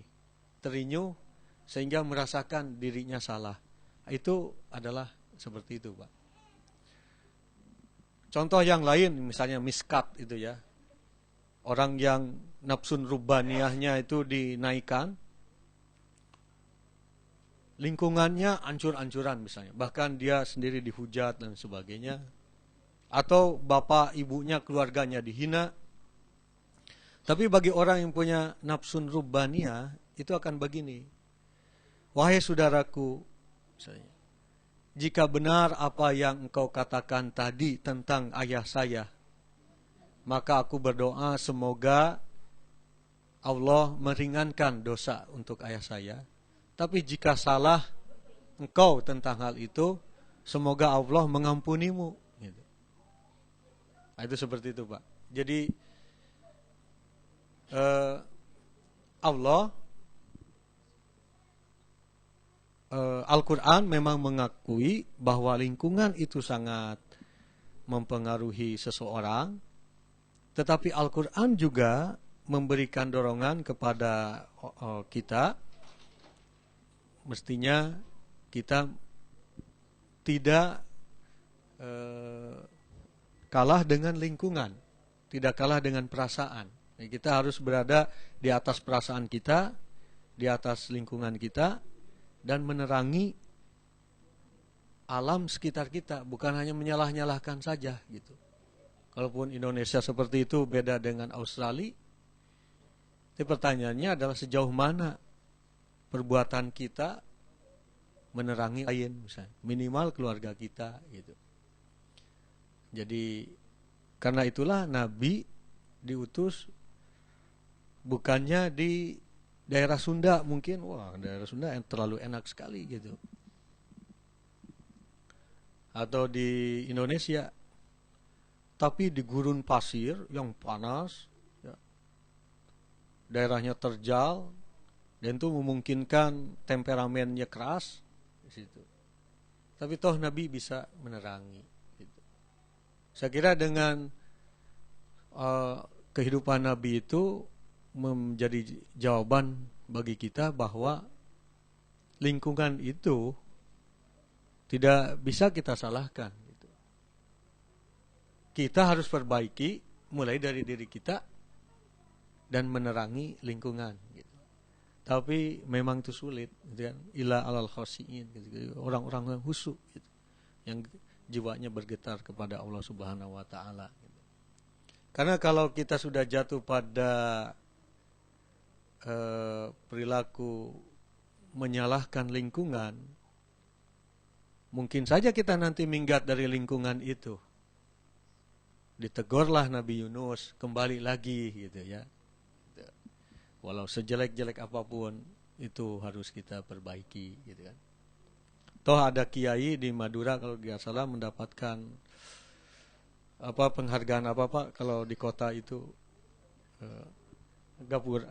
Gapura, Adipura ya, nah, itu. Jadi lingkungannya itu semua perampok, Pak. Itu Bu, perampok. Kiai ini mampu mendekati orang-orang ini sehingga membuat dam. Gitu kan? Kalau perampok kan fisiknya kuat, disalurkan energinya untuk membuat dam. Dan menjadi orang-orang yang baik gitu. Ada juga ulama di daerahnya banyak jagernya gitu. Tapi dibuatlah pengajian dan 3 daerah itu selalu berantem gitu. Dia buat drum band di situ, dia buat drama-drama, walaupun dia nggak bisa. Tapi dia perdayakan itu minat-minat bakat pemudanya. Dibuat pengajian gabungan dari 3 kelompok itu. Ketika meninggalnya itu semua jagar-jagar itu ingin memegang mayatnya. Coba bayangkan tuh, lebih berharga saya kira.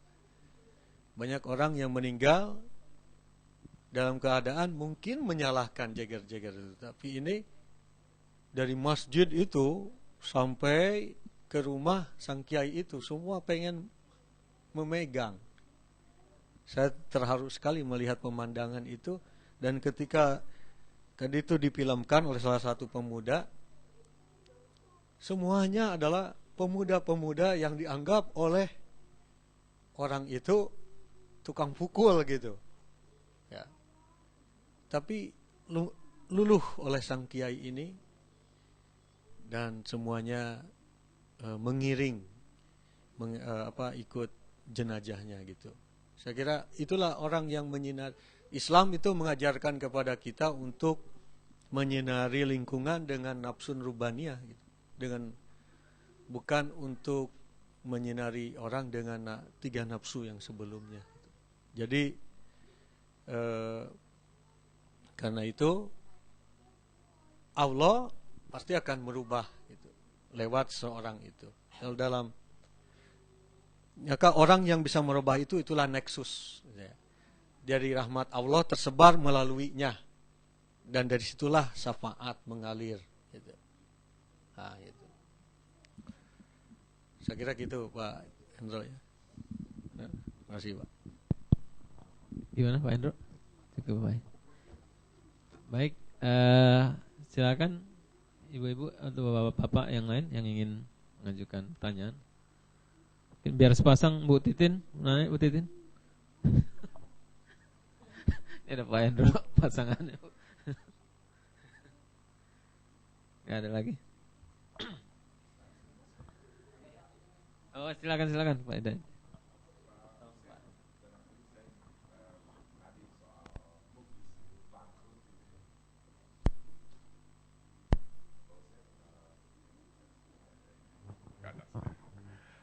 Bangkrut, soal bangkrut tadi, sehingga di akhir itu nanti diumpamakan itu jadi minus, itu ibadahnya, amal jariah dan segalanya itu. Apakah itu termasuk juga misalkan kalau orang yang janji walaupun hanya secara lisan tapi tidak dipenuhi, apakah itu juga akan merupakan tagihan pada orang yang mula-mula ketika meninggalnya itu surplus itunya amal ibadahnya jadi minus dan bangkrut atau failit itu termasuk pertama.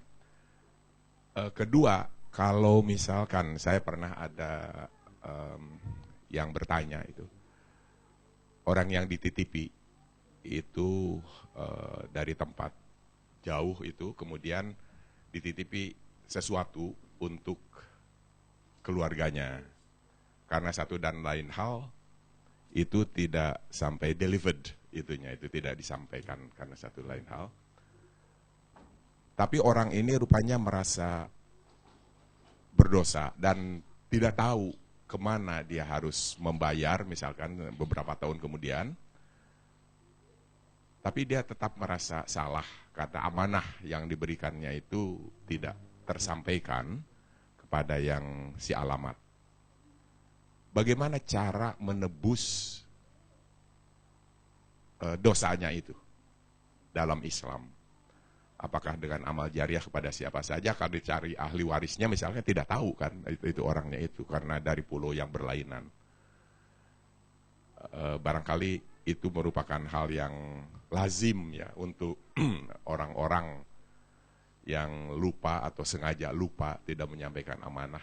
Bagaimana menurut Islam cara menebus supaya di akhir itu tidak mendapat gugatan yang berlipat ganda beratnya?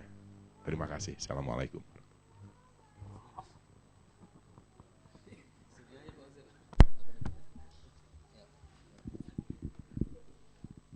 Pertanyaan dari Pak Daya tadi, yang pertama janji tadi Pak ya, meskipun kecil apakah dihitung atau tidak. Kemudian yang kedua amanat. Ada 5 hal yang akan memberikan kita syafaat Pak. Yang pertama adalah Al-Quran. Itu Nabi Muhammad SAW bersabda. Maka di sini kan ada acara pengajian ya. Pengajian tiap hari apa Pak? Pengajian Quran, khusus Quran, tadarus Quran, khusus Quran, masjid itu harus itu. Jumat malam ya. Saya kira sebuah masjid itu mesti harus ada tadarus Quran, qiraatul Quran, simaan, nah, gitu ya. Yang kedua adalah warrahim, keluarga yang bisa memberikan syafaat itu. Yang kedua keluarga, istri kita, suami kita itu bisa memberikan syafaat. Bukankah Nabi Muhammad SAW, bukankah Allah Subhanahu Wa Taala telah berjanji bahwa nanti di akhirat itu azwajan, ya gitu ya, berpasang-pasangan gitu. Nah, yang ketiga adalah yang akan memberi kita syafaat di hari akhirat nanti al-amanah, amanat. Karena itu kalau tadi diberi amanat dan sampai sekarang bisa sudah puluhan tahun pun belum tuntaskan. Gitu. Karena itulah yang akan memberikan syafaat kepada kita.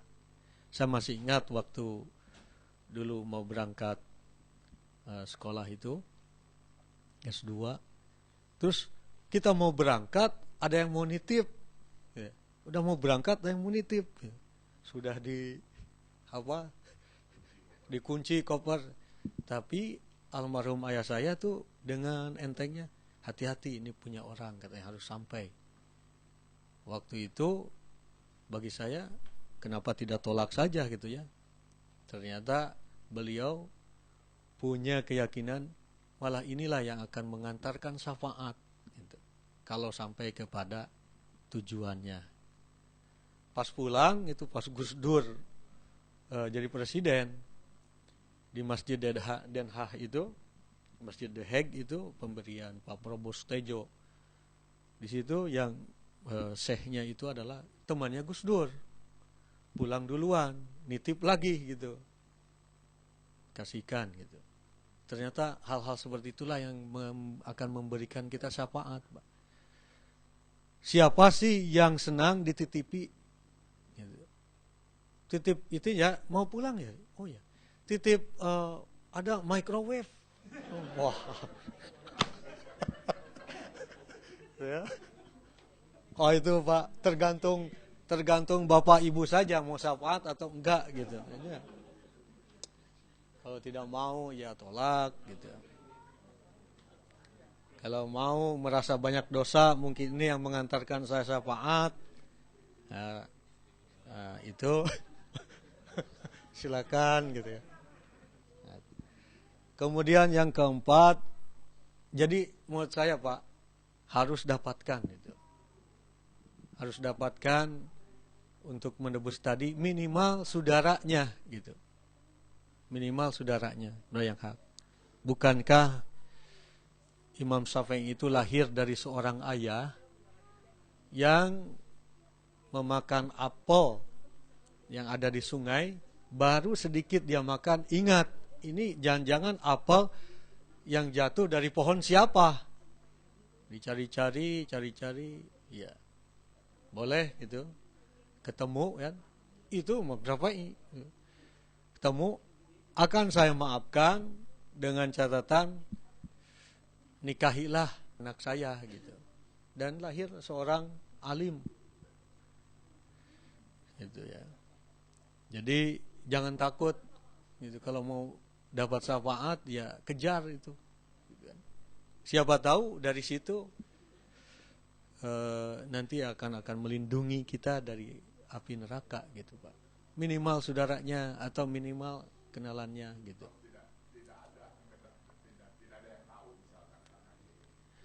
Kalau tidak yang tahu, niatkan saja gitu Pak.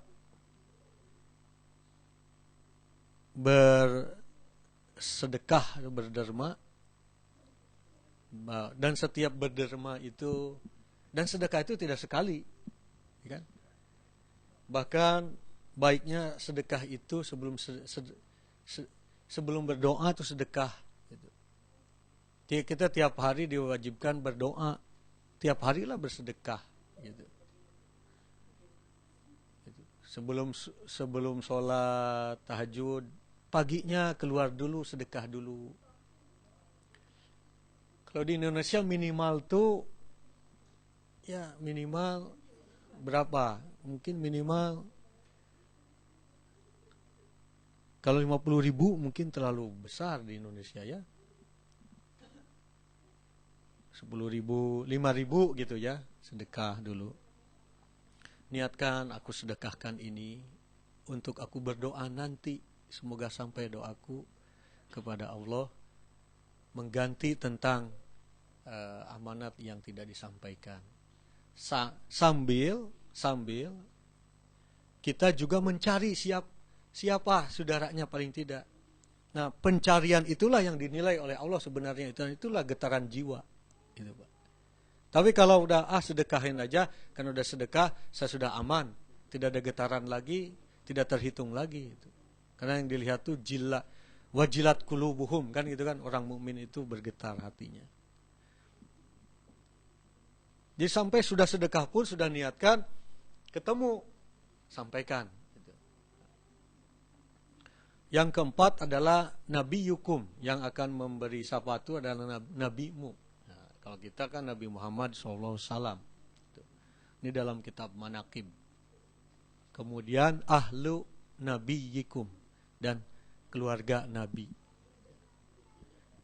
Nah, keluarga Nabi ada Siti Sayyidah Fatimah, kemudian Zainab, dan keluarganya. Karena itu kalau Bapak Ibu sekalian diberi kesempatan oleh Allah Subhanahu wa taala pergi haji, di situ ada makam Nabi kan, sampaikan sholawat dan salam, mintakan sesuatu. Dulu saya berkeyakinan sulit sekali mulut ini untuk meminta sesuatu gitu di makam itu. Tapi setelah dikaji sejarah peradaban Islam, banyak sekali. Bahkan ketika Nabi Muhammad SAW meninggal dunia, datanglah seorang Baduy ke Siti Aisyah minta dibukakan makamnya. Baru dibukakan, dia menjerit, kemudian dia meninggal gitu. Banyak sekali manakib-manakib yang mengantarkan kita untuk bergetar hati kita dengan melihat makam Nabi Muhammad SAW itu. Ahlul Bait lihat juga makam keluarganya kan gitu, banyak. Tetapi sayang sekali di Arab Saudi itu peninggalan-peninggalan Ahlul Bait Nabi tidak begitu terurus gitu kan. Mungkin karena takut untuk karena mungkin itu berpaham kepada Ibnu Taimiyah yang mengharamkan meminta syafaat kepada Nabi. Perlu saya jelaskan bahwa memang dalam Al-Quran ada keterangan, kalau dalam tidak salah surat Al-Baqarah ayat 256 gitu. Ya ayyuhalladzina amanu anfiqu mimma razaqnakum min qabli ayyatiya yaumun la bai'un fihi wala khullatun wala syafa'ah. Gitu. Wahai orang yang beriman, infakkan rezeki yang telah kami berikan kepadamu sebelum datang hari di mana pada hari itu tidak ada gunanya jual beli, tidak ada gunanya persahabatan, tidak ada gunanya syafaat. Tetapi itu pada ayat terakhir, surah akhir dari ayat itu al-kafirun di situ ya. Itu bagi orang-orang yang kufur. Di antara kufur itu kan kufur nikmat tadi. Tapi gabungkan lagi dengan ayat yang lain. Gitu. Pada ayat yang lain disebutkan Az-Zukhruf ayat 67 sudah saya sebutkan tadi, al-akhillah yauma idzin ba'duhum li ba'din adu illal muttaqin. Persahabatan, saudara itu tidak ada gunanya pada hari kiamat itu. Sama satu sama lain itu menjadi musuh kecuali persahabatan yang didasarkan oleh ketakwaan, satu sama lain saling memberi syafaat.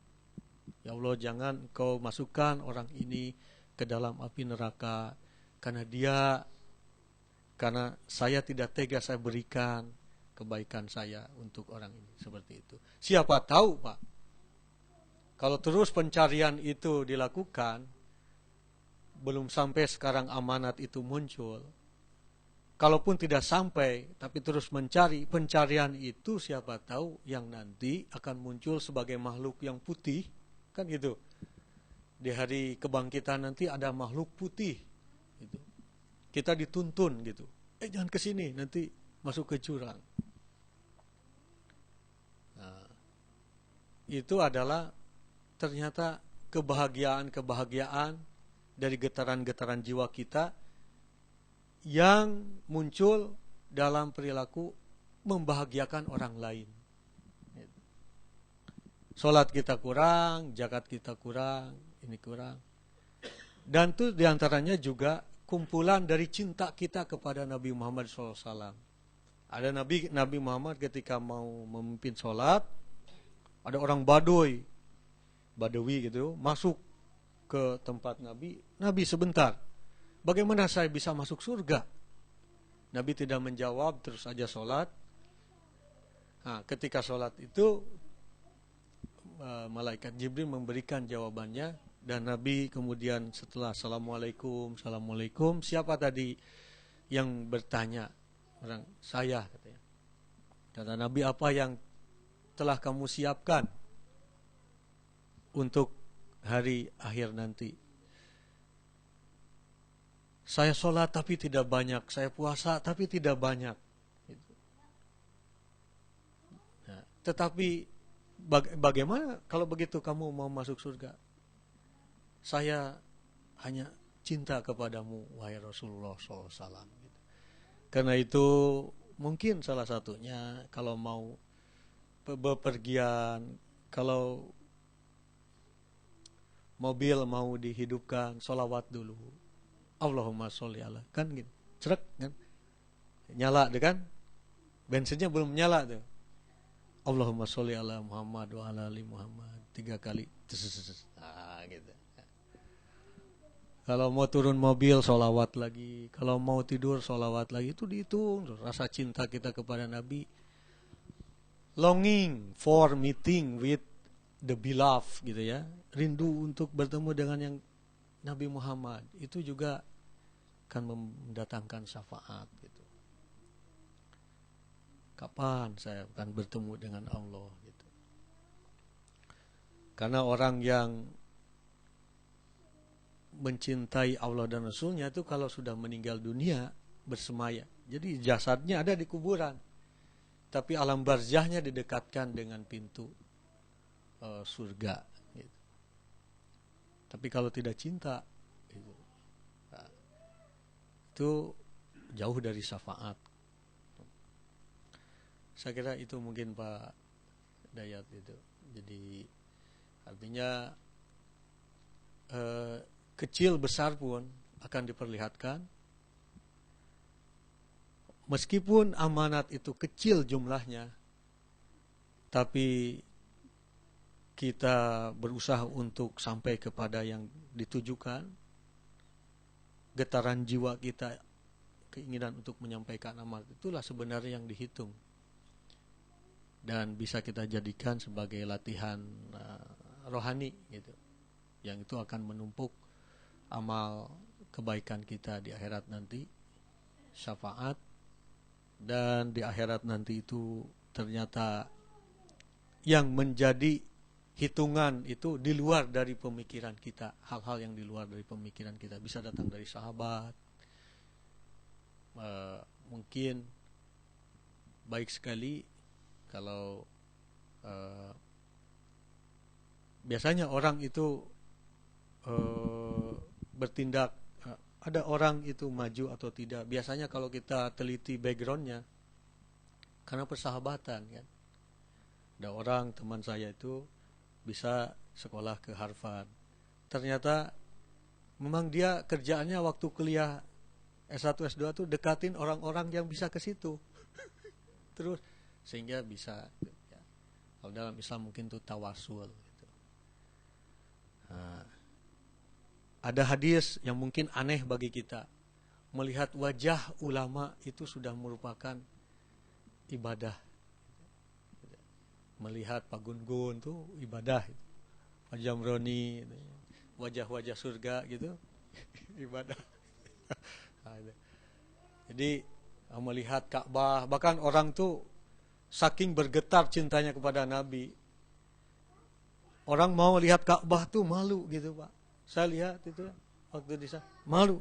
Ketika ditanya kenapa, saya malu katanya bertemu dengan Nabi. Apa yang saya persiapkan, sampai begitu getarannya gitu.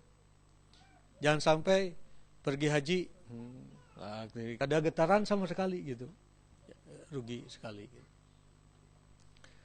Itu saja Pak. Sekali Sekian. Assalamualaikum warahmatullahi wabarakatuh. Benar Pak Dayat. Alhamdulillah. Ada lagi? Mungkin satu pertanyaan lagi. Silakan Pak Zamruni.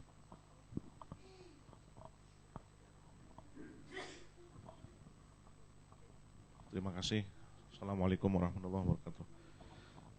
Subhanallah, ini menarik sekali. Ini memang pencerahan yang luar biasa ya. Dan ini memang ilmu Allah ini sangat luas sekali. Memang syafaat ini merupakan juga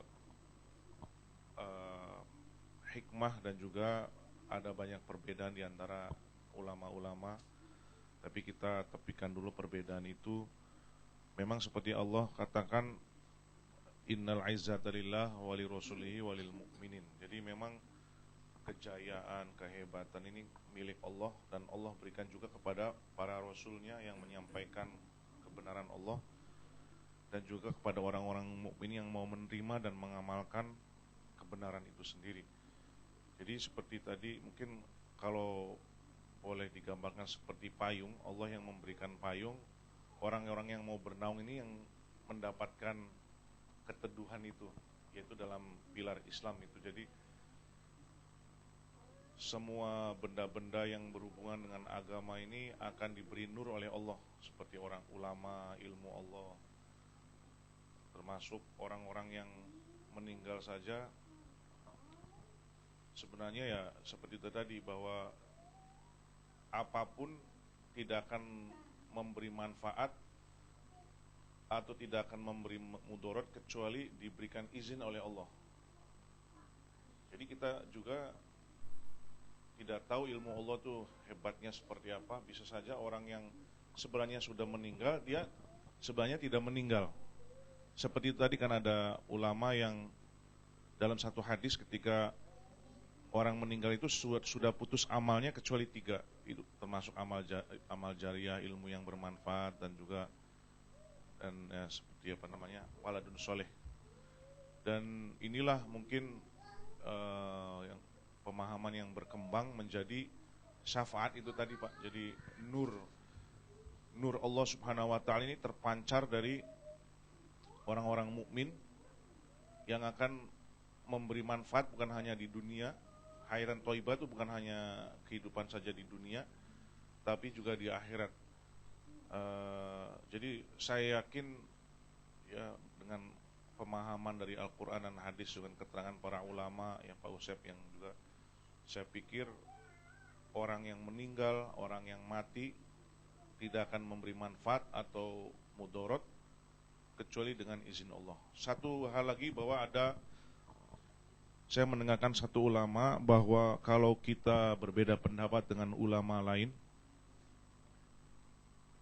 apalagi saya bukan ulama, tidak boleh mencerca pendapat ulama lain, karena dengan mencerca ulama lain itu sudah menyalahi pertama perintah Allah, yang kedua menyalahi sunnah Nabi, dan yang kedua mungkin dengan mencerca itu sebenarnya akan menghantam diri saya sendiri, karena kepemahaman saya yang terbatas dengan ilmu Allah begitu luas tentang wasilah atau apa. Jadi ya sebaiknya memang kita itulah ketika tauhid itu sudah tertancap, maka husnudzan itu akan semakin besar kepada orang lain, prasangka baik itu. Jadi tidak ada sedikit pun prasangka buruk kecuali dengan hati-hati ya, karena setan tidak ikhlas kalau kita ini kembali dengan Allah dengan keyakinan yang benar. Tapi kesimpulan saya bahwa ini penting sekali untuk terus disampaikan, bahwa kebenaran Islam itu, atau orang-orang yang berpegang teguh kepada agama Allah, yaitu Quran dan Sunnah Rasulullah SAW, akan jaya dan akan saling menguatkan satu sama lain dengan amalan. Saya yakin amalan seorang mukmin yang satu akan memberikan efek kepada orang lainnya, baik dia itu sudah meninggal maupun sudah hidup. Baik doanya maupun kekhawatirannya, fikirnya yang kuat akan umat ini juga, atau doanya yang kuat terhadap umat, akan menjadi asbab buat kita selamat di dunia dan juga makanya ini bukan pertanyaan atau apa-apa, hanya sekedar sharing. Jadi ketika kita berdoa kepada Allah, minta kepada Allah, juga jangan lupa untuk terus meminta saudara-saudara kita yang muslim, muslimat, dan juga manusia-manusia lain yang belum mendapat hidayah Allah, juga jin, juga kita mintakan kepada Allah, ya Allah berikanlah mereka juga hidayah ya Allah. Selamatkan juga dari azab-Mu ya Allah. Kalau mereka mendapat hidayah-Mu, Engkau juga yang menciptakannya ya Allah. Orang yang sudah menerima hidayah-Mu ya Allah, berilah kemampuan untuk bisa mengamalkan, kemampuan untuk bisa mendapat ridho-Mu ya Allah. Hanya di tangan-Mu lah semua ini bisa terjadi. Engkau yang menciptakan ya Allah, maka Engkau pula yang memberi kasih sayang, yang akan menyelamatkan, dan di tangan pula Engkau ya Allah semua amal sesuatu Engkau putuskan. Maka berilah yang terbaik untuk umatnya Rasulullah SAW. Itu saja mungkin yang bisa dipetik, luar biasa. Jadi husnudzon itu kita kembangkan lagi dalam doa-doa kita, dalam fikir-fikir kita, sehingga kita kemanapun akan merasa tenang dan merasa bahagia, akan memancarkan nur-nur Allah Subhanahu wa taala. Jazakumullah khair. Assalamualaikum. Jazakallah Pak Zamroni sharingnya. Baik, karena hari sudah cukup siang, ini ada madrasah hari ini, hari pertama, jadi tempatnya juga akan dipakai nanti. Jazakallah sekali lagi kepada Ustadz Gun-Gun dan Ustadz Usep. Semoga kita menjadi hamba-hamba yang bersyukur seperti yang diceritakan Ustadz Gun-Gun tadi, dan kita mendapat syafaat dari hal-hal yang diceritakan oleh Pak Usep tadi. Terima kasih buat ibu-ibu yang sudah membawa makanan dan bapak-bapak yang telah menyiapkan. Kita tutup aja pertemuan kita kali ini dengan baca doa kafaratul majelis. Subhanakallahumma wa bihamdika asyhadu an la ilaha illa anta astaghfiruka wa atubu ilaik. Billahi taufiq wal hidayah. Assalamualaikum warahmatullahi wabarakatuh.